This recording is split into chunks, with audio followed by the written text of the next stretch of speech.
Assalamualaikum warahmatullahi wabarakatuh. Saya Dina Kurniawati, NIM G331190157. Di sini saya akan memberikan penjelasan video analisis mengenai 4 poin guna memenuhi ujian akhir semester komunikasi massa. Poin pertama, apa analisis Anda mengenai peran pemerintah sebagai juru bicara yang diharapkan bisa memberikan keterangan mengenai pandemi ini? Sudahkah pemerintah berhasil menjalankan tugasnya dengan tepat sasaran? Apakah hambatan komunikasi massa dalam penyampaian pesan pemerintah ke masyarakat?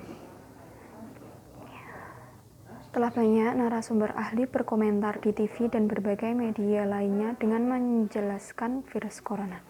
Namun, tidak jarang mereka menggunakan bahasa yang sulit dipahami oleh orang awam. Di antaranya, istilah yang cukup populer misalnya lockdown, social distancing, hand sanitizer, ODP, dan PDP. Demikian juga dengan frasa penutupan tempat ibadah yang terkesan menutup tempat ibadah. Padahal maksud pemerintah adalah menghimbau masyarakat untuk menghindari kerumunan, termasuk kerumunan jamaah saat ibadah masjid. Komunikasi pemerintah seharusnya lebih menekankan pada anjuran untuk beribadah di rumah ketimbang penutupan tempat ibadah. Bagaimanapun, persoalan komunikasi adalah tentang bagaimana sebuah pesan sampai dan dimengerti oleh kelompok sasaran. Tiap kelompok memiliki karakteristik dan kompetensi bahasa yang beragam. Ibu-ibu di pasar berbeda dengan remaja yang nongkrong di kafe atau kelompok bermain anak-anak.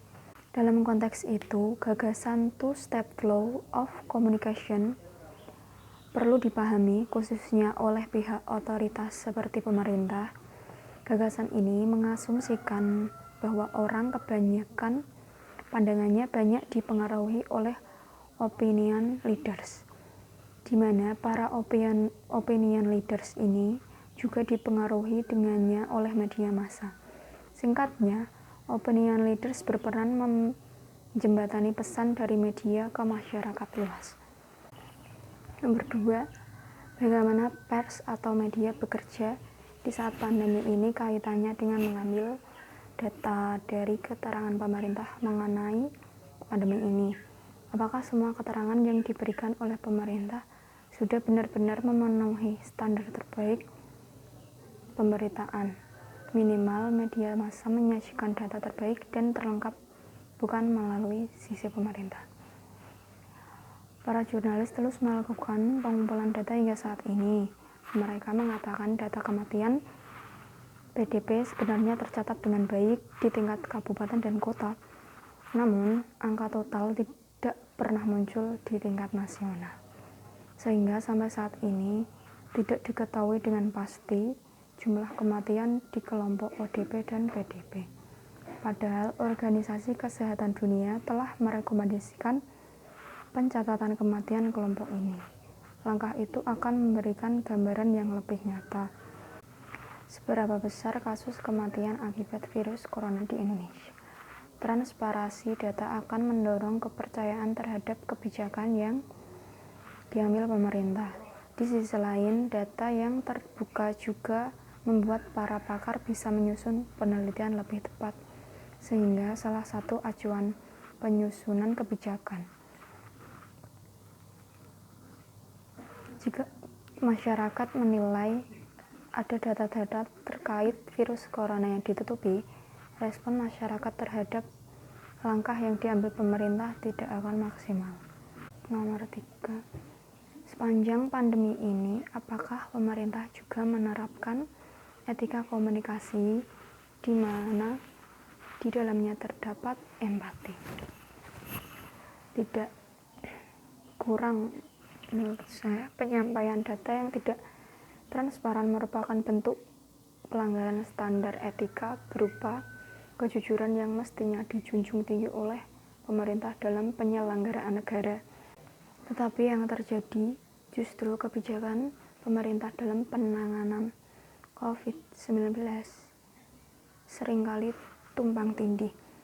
Ketidakjelasan ini menyebabkan kebingungan publik sehingga respon kritik tidak disertai empati menghambat penanganan wabah COVID-19 di Indonesia.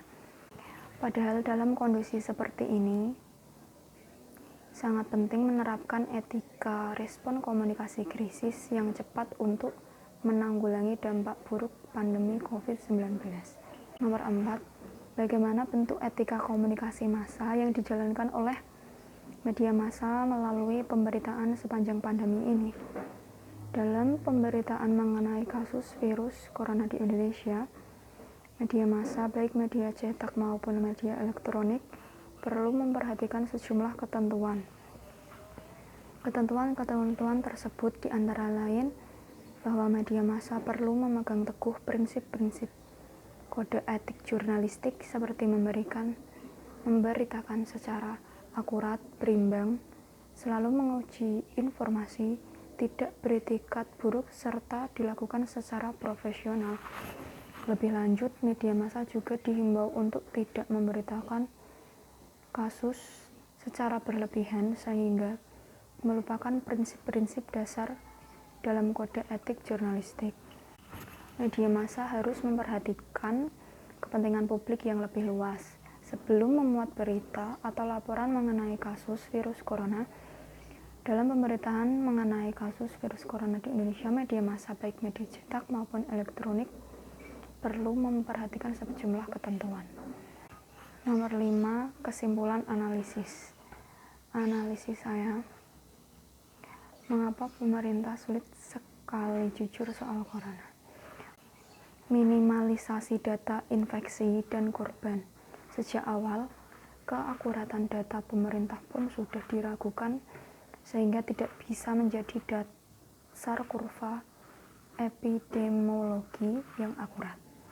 Dalam kasus ini, situasi terburuk bisa dihindari tanpa keributan, berarti justru karena publik tahu gambaran buruknya terlebih dahulu. Mengingatkan pada Indonesia yang angka infeksi dan kematian terus meroket, rakyat Indonesia jangan dianggap sebagai anak kecil yang harus dilindungi dari kenyataan, justru harus diajak bicara dengan jujur berdasarkan data yang ada. Dengan demikian, maka akan terlihat permasalahan